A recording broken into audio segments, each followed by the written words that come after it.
Cap sur la baie de Somme. Ce vendredi 7 octobre 2011, c'est une journée spéciale à Abbeville. Zéro carbone, c'est le cri de guerre du jour.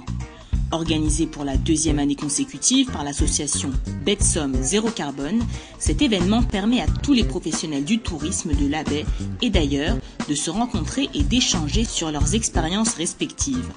Le but étant pour tous de réduire les émissions de gaz à effet de serre engendrées par leur activité touristique. La première édition était sous forme de colloque, mais cette année le programme est différent. Les réflexions et échanges se construisent grâce à des ateliers en petits groupes. Les thèmes choisis, l'écomobilité touristique, l'approvisionnement de proximité pour la restauration, l'importance de l'humain dans l'écotourisme, les bilans carbone de l'activité touristique et les réseaux sociaux et le tourisme responsable.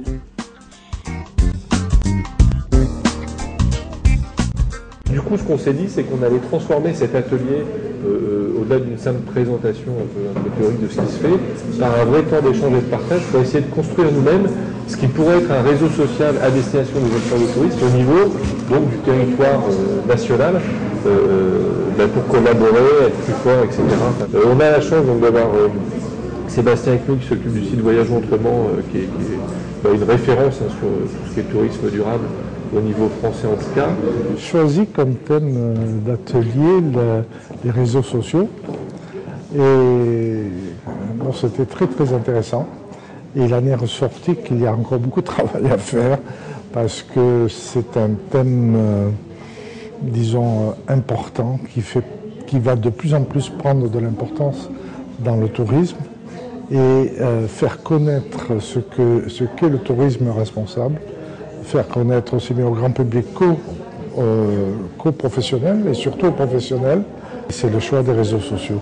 C'est par là, je pense, qu'on arrivera à développer le tourisme responsable et le tourisme durable. Donc j'ai participé à l'atelier qui était relatif à l'écomobilité.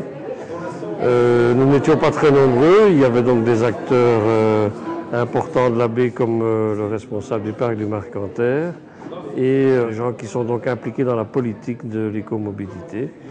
Qu'est-ce que j'en ai retenu? Beaucoup de choses sur les initiatives qui sont prises, comme notamment la prochaine journée entre guillemets sans voiture, sur d'autres initiatives qui sont prises, sur la création d'un chemin par exemple côtier, et voilà, toutes sortes d'initiatives de ce genre. Ça permet justement des échanges qui sont intéressants, de gens qui n'avaient pas l'habitude de se rencontrer. Et donc c'est très utile, je crois que ça va permettre des progrès. Évidemment, c'est de la politique à long terme, mais enfin, c'est assez intéressant. Oui, c'est la première fois que je participe à cette rencontre. Oui. Je trouve que c'est important, puis c'est un bon moment d'échange où on peut avoir un retour d'expérience et de voir un peu toutes les initiatives qui existent et d'échanger entre tous les participants.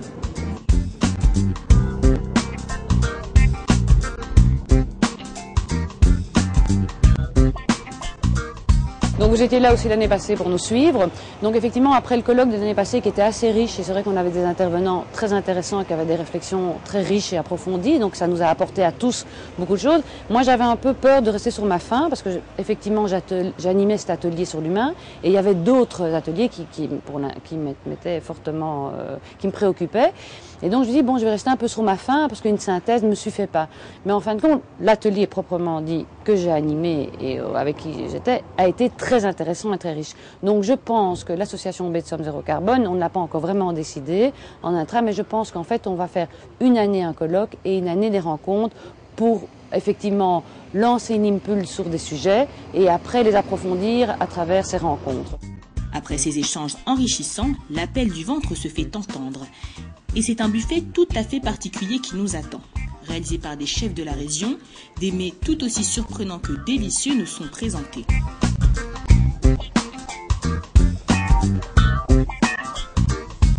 Tout est fait main, tout est fait maison et tout est fait avec les produits locaux du maraîcher. Alors aujourd'hui, ce sont les bonnes mauvaises herbes à croquer. On aime bien cuisiner tout ce qui ennuie le monde en fin de compte. Donc là aujourd'hui, on vous a concocté quelques petits délices, bien sûr, on va essayer.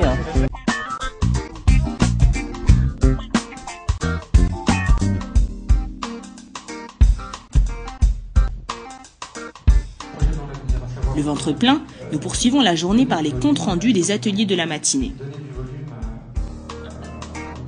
Le bilan carbone, c'est un peu un sujet froid, très technique. Il y avait d'ailleurs autour de la table essentiellement des techniciens, les 4 bureaux d'études qui rapportaient ces données, et on a pu alors discuter de ces différents travaux.